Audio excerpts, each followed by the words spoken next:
Faltavam apenas algumas semanas para o meu casamento quando fiz algo que ninguém me pediu. Por pura curiosidade, sem dúvida ou medo, comecei a aprender Libras, a língua brasileira de sinais, pensando que isso me ajudaria a me sentir mais próxima do meu noivo e da mãe dele. Nossa casa parecia um refúgio de paz, com os planos do buffet e da decoração espalhados pela bancada, jantares tranquilos, mãos se movendo suavemente, em lugar de palavras. Eu achava que estava testemunhando intimidade, mas numa noite parada, a poucos passos de distância, entendi exatamente o que ele estava sinalizando para ela. Minha respiração travou, meus instintos gritaram, e aquele foi o momento em que percebi que o silêncio em nossa casa não era amor, era disfarce. No início nada parecia errado o suficiente para ganhar um nome. Rafael havia me avisado que sua mãe, Dona Célia, dependia completamente da língua de sinais. Ela não ouvia, não falava, e segundo ele lidar com o mundo lá fora, a exauria mais do que ela jamais admitiria. Quando ela se mudou para nossa casa num condomínio tranquilo, adaptei-me sem protestos. A casa era grande e espaço não era problema e Dona Célia parecia gentil, quase cuidadosamente gentil. Ela sorria com frequência, movia-se sem fazer barulho e nunca exigia atenção. Pelo contrário, ela tentava ocupar menos espaço do que precisava. Rafael tornou-se a voz dela. Quando ela sinalizava, ele traduzia. Pelo menos foi assim no começo. Com o tempo, o ritmo mudou. Coisas pequenas sutis, as conversas entre eles duravam mais. As traduções dele ficavam mais curtas. Às vezes ele simplesmente dispensava a tradução com um aceno. Nada importante ele dizia sorrindo como se quisesse me tranquilizar. Apenas coisas de rotina. Eu acreditava nele. No jantar, eles conversavam em sinais enquanto eu punha a mesa. Na sala, as mãos deles dançavam enquanto eu respondia e-mails de trabalho. Pela manhã trocavam gestos rápidos sobre o café antes mesmo de eu ter acordado totalmente. Eu estava sempre presente, mas cada vez mais desnecessária para o momento. Ninguém me disse para sair, ninguém pediu privacidade, isso de alguma forma tornava tudo pior. Eu dizia a mim mesma que estava sendo irracional. Dona Célia não tinha outra forma de se comunicar. Rafael estava sendo um bom filho honrando a família. Aquilo era a imagem da compaixão. Eu lembrava a mim mesma disso sempre que o silêncio começava a parecer mais pesado do que deveria. Ainda assim, havia momentos que persistiam. Às vezes, os sinais paravam quando eu entrava na sala e recomeçavam assim que eu desviava o olhar. Às vezes, Rafael respondia a ela com uma expressão que não combinava com o tom casual que ele traduzia em voz alta logo depois. Uma vez perguntei sobre o que falavam e ele hesitou apenas o tempo suficiente para eu notar antes de dizer que era sobre a lista de compras do supermercado. Eu ri, deixando para lá. Não queria ser a mulher que ressentia uma mãe com deficiência por precisar do filho.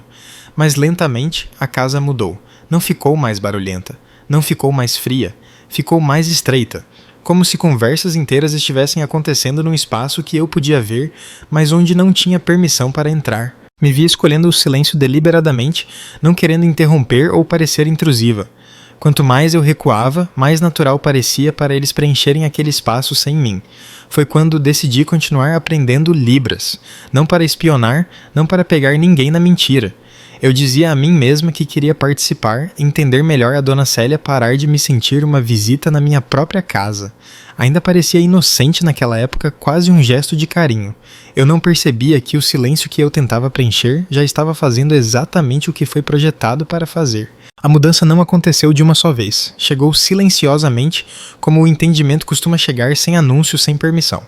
Àquela altura, aprender Libras já fazia parte da minha rotina. Eu praticava em pequenos intervalos de tempo, repetindo movimentos na minha cabeça, enquanto esperava reuniões começarem traçando formas no ar quando estava sozinha no trânsito de São Paulo. Não tive pressa, não estava tentando me tornar fluente da noite para o dia. Eu só queria entender o suficiente para me sentir incluída para fechar a lacuna invisível que havia se formado dentro do meu próprio lar. Aquela tarde não parecia diferente de qualquer outra. Detalhes do casamento como amostras de convites estavam abertos na bancada da cozinha. A casa estava calma, organizada, quase cenográfica. Rafael e Dona Célia estavam sentados na sala de estar virados um para o outro, as mãos movendo-se naquele ritmo familiar que eu aprendera a ignorar. Disse a mim mesma para não olhar, disse a mim mesma que não era meu lugar, então um gesto chamou minha atenção, não uma frase completa, apenas um fragmento, um movimento que reconheci antes que minha mente tivesse tempo de se preparar. Parei de andar. Dona Célia sinalizava rapidamente agora seus movimentos mais afiados do que o habitual. Não havia hesitação em suas mãos, nenhuma fragilidade em sua postura. Rafael respondeu sem desviar o olhar, sua expressão focada controlada. Eu não tive a intenção de escutar, não me inclinei para perto, eu simplesmente entendi. Ela estava perguntando sobre prazos, não sobre o jantar, não sobre tarefas domésticas, mas sobre o depois.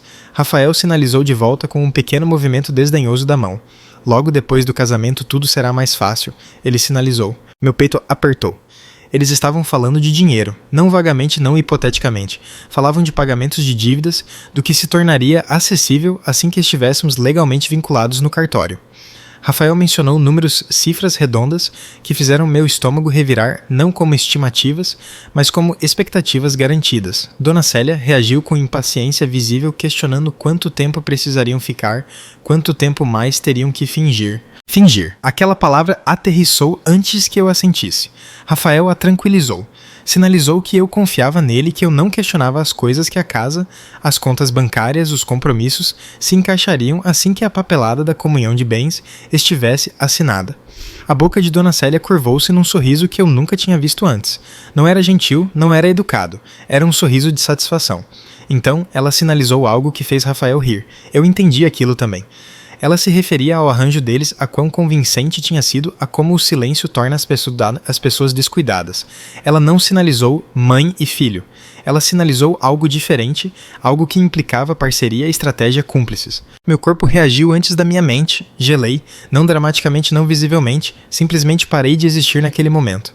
Minhas mãos ficaram dormentes, o ar parecia rarefeito demais, o tempo ficou suspenso entre uma respiração e outra. Eu estava parada na mesma sala, na minha própria casa, assistindo ao meu futuro ser negociado. Eu tinha concordado em desmoronar em completo silêncio. Rafael olhou para cima e me notou. Instantaneamente suas mãos pararam de se mover. O rosto dele suavizou-se numa expressão familiar e ensaiada. Ele falou em voz alta casualmente, perguntando se eu precisava de alguma coisa. Dona Célia virou-se e sorriu para mim a mesma expressão cuidadosa que sempre usava. Forcei-me a me mover. Assenti, disse que estava tudo bem. Peguei uma pasta na mesa, meu dedo firme, apesar do barulho ensurdecedor na minha cabeça. Afastei-me sem correr, sem olhar para trás.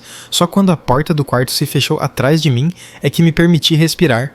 O casamento não tinha mudado, a data não tinha mudado, todos ainda acreditavam na mesma história, mas eu sabia naquele momento que o que eu acabara de entender nunca foi feito para os meus olhos, e esse entendimento mudou tudo. Não o confrontei. Essa foi a primeira decisão que tomei depois que o choque afrouxou seu aperto. Sentei na beira da cama, mãos cruzadas no colo, encarando o nada enquanto minha mente se movia com uma clareza brutal. O confronto teria sido satisfatório por exatamente 3 segundos. Depois disso, teria sido perigoso. Entendi isso instintivamente. O que Rafael e Dona Célia estavam planejando não era impulsivo. Era estruturado, cronometrado e se percebessem que eu sabia, eles não entrariam em pânico. Eles se ajustariam. O silêncio, percebi, não era mais fraqueza. Era cobertura. Repassei a conversa na minha cabeça, não emocionalmente, mas estrategicamente. O que eles assumiam no que acreditavam, o que controlavam, o que achavam que eu jamais entenderia. A confiança deles vinha de uma única coisa: a simetria. Eles tinham informações que eu não tinha ou assim acreditavam. Esse desequilíbrio era a única razão pela qual eram ousados o suficiente para discutir abertamente na minha casa comigo ali perto. Se eu quebrasse essa ilusão, cedo demais perderia a única vantagem que tinha. Então escolhi congelar por fora e pensar por dentro. Nos dias seguintes, tornei-me exatamente quem eles esperavam que eu fosse. Calma dócil, focada nos detalhes do casamento. Perguntei sobre a organização das mesas na festa, discuti o cardápio do buffet, sorri quando Rafael traduzia os comentários inofensivos de Dona Célia e assenti quando ele dizia que ela estava apenas cansada. Nada no meu comportamento sugeria que algo havia mudado. Por dentro tudo havia mudado. Comecei a prestar atenção aos padrões em vez de sentimentos. Quando falavam onde o que evitavam discutir em voz alta, quais tópicos deixavam Rafael mais atento, mais controlado. Notei com que frequência a sinalização de Dona Célia mudava de tom, dependendo se eu estava na sala. Notei como Rafael nunca mais deixava papéis soltos. Quão cuidadoso ele se tornou com conversas casuais. Eles eram cautelosos, mas não o suficiente. O meu congelamento me comprou tempo e o tempo me deu clareza. Entendi então por que reagir imediatamente teria me custado tudo. A raiva teria me tornado previsível. O medo teria me tornado descuidada. O silêncio me manteve invisível. Enquanto acreditassem que eu era ignorante aos fatos, continuariam exatamente como estavam. Fariam planos assumindo que eu ainda era a mesma mulher que confiava neles cegamente. Essa suposição foi o erro deles. Eu ainda não estava pronta para agir. Não publicamente, não decisivamente. Mas comecei a me posicionar para o momento em que estaria. Revisei compromissos que havia adiado. Discretamente chequei limites bancários e procurações que havia relaxado em nome da paz conjugal. Fiz notas mentais do que poderia ser desfeito e do que não poderia.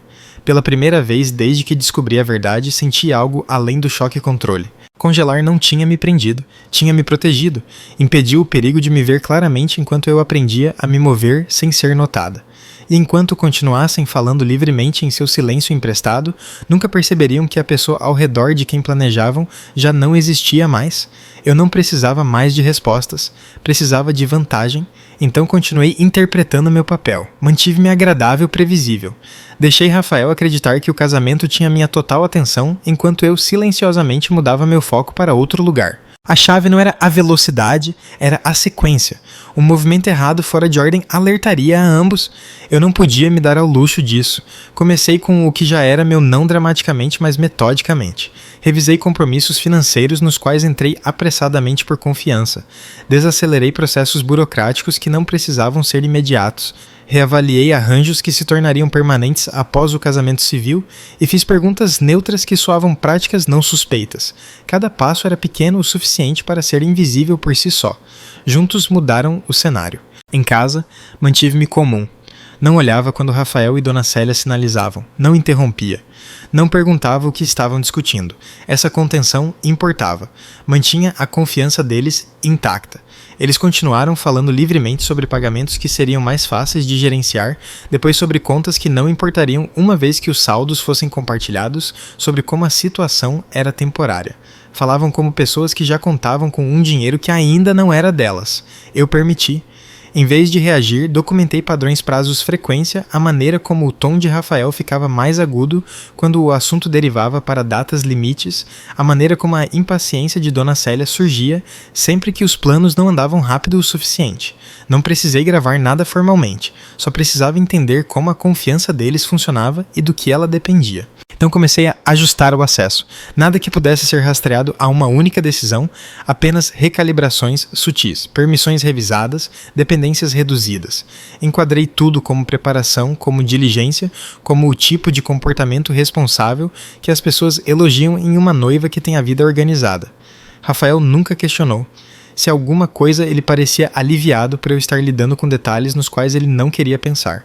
Essa era a ironia. Quanto mais confiante eu parecia, menos de perto ele observava. Eu não cancelei o casamento. Ainda não. Fazer isso teria levantado questões que eu não estava pronta para responder. Eu precisava que eles continuassem acreditando que o cronograma estava intacto. O senso de urgência deles trabalhava a meu favor. Quanto mais perto chegávamos da data, mais descuidados ficavam com suas suposições. Posicionamento não é sobre ataque, é sobre alinhamento. Garantir que quando o momento chegar, o resultado pareça inevitável em vez de forçado. Quando tudo estava no lugar, nada dramático havia acontecido na superfície. Sem brigas, sem cenas, sem acusações. Qualquer um olhando de fora veria uma mulher calmamente se preparando para o altar. O que não podiam ver era que a fundação sob aquele futuro já havia sido desmontada silenciosamente, limpamente e sem um único confronto. Eu não precisava que confessassem, não precisava que entrassem em pânico. Tudo o que eu precisava era que continuassem falando, continuassem assumindo e continuassem acreditando que eu estava exatamente onde me deixaram. Nunca notaram que eu já havia me mudado. O desmoronamento não começou com uma discussão, começou com o silêncio. 2 dias antes do que deveria ser nossa reunião final com o cerimonial, Rafael chegou em casa inquieto. Ele não disse o porquê a princípio. Movia-se pela casa com uma tensão que não conseguia esconder, checando o celular mais vezes do que o normal, parando no meio da frase quando Dona Célia sinalizava para ele. As conversas deles ficaram mais ríspidas, mais rápidas, menos cuidadosas. Eu permaneci exatamente a mesma. Quando Rafael finalmente falou, não foi uma acusação, foi confusão. Algo sobre um atraso, uma complicação bancária que ele não havia antecipado. Ele disse casualmente como se o problema fosse se resolver sozinho se ele não o examinasse muito de perto. Dona Célia não compartilhou do otimismo dele. A sinalização dela era abrupta, agora irritada. Ela perguntou o que tinha dado errado. Eu já sabia. O cronograma no qual confiavam não existia mais. As suposições que fizeram sobre acesso, sobre inevitabilidade, sobre quanto controle o casamento lhes daria, tinham colapsado silenciosamente sob seus pés. Não porque eu os bloqueei abertamente, mas porque removi os atalhos com os quais contavam. Começaram a discutir de maneiras que nunca tinham feito antes. Não alto, não dramaticamente, mas com urgência. A certeza deles se foi substituída por recálculos. Dona Célia pressionava Rafael por garantias. Ele não podia dar. Rafael pela primeira vez não tinha uma resposta pronta. O casamento não foi cancelado num único momento. Ele estagnou, compromissos foram adiados, decisões de repente exigiam mais tempo. A facilidade que Rafael outrora projetava foi substituída por frustração que ele tentava disfarçar de estresse. Quando ele sugeriu adiar a data só um pouquinho, eu não resisti, não fiz perguntas, simplesmente concordei. Foi quando a estrutura finalmente falhou sem a pressão de um casamento iminente. A urgência deles tornou-se visível. Eles forçaram onde não deveriam, pediram coisas muito diretamente, fizeram suposições que não cabiam mais na situação. E quando o fizeram, as salvaguardas que eu tinha colocado em prática responderam sem o meu envolvimento. Não houve revelação dramática, nenhum confronto na sala de estar, vozes alteradas, ou acusações, apenas uma sequência de eventos que não mais se curvava a favor deles. Rafael percebeu primeiro, perguntou-me uma noite se algo havia mudado, não com raiva nem defensivamente, mas com cuidado, como se testasse o chão sob seus pés. Olhei para ele e disse a verdade, só não toda ela. Disse que precisava de tempo, que não estava confortável em seguir em frente da maneira que havíamos planejado. Dona Célia me observava atentamente enquanto Rafael traduzia.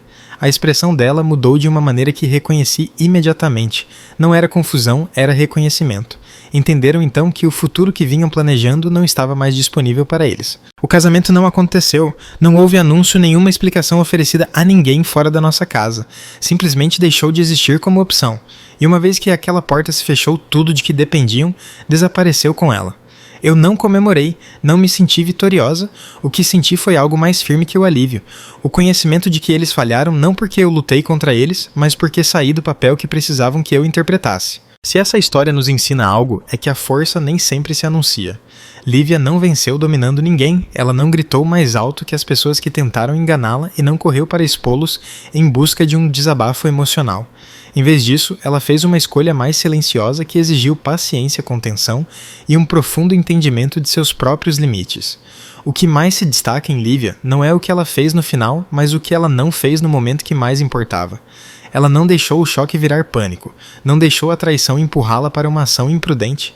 Ela se deu tempo para ver o quadro completo antes de decidir quanto de si mesma estava disposta a arriscar. E é aí que mora a verdadeira lição. Porque a traição nem sempre é óbvia, ela nem sempre vem com vozes alteradas ou ultimatos dramáticos. Às vezes ela se esconde atrás da educação, atrás dos papéis familiares, atrás de um silêncio que parece inofensivo até que não seja mais. O perigo não está apenas em ser enganado, está em reagir antes de entender o que está verdadeiramente em jogo.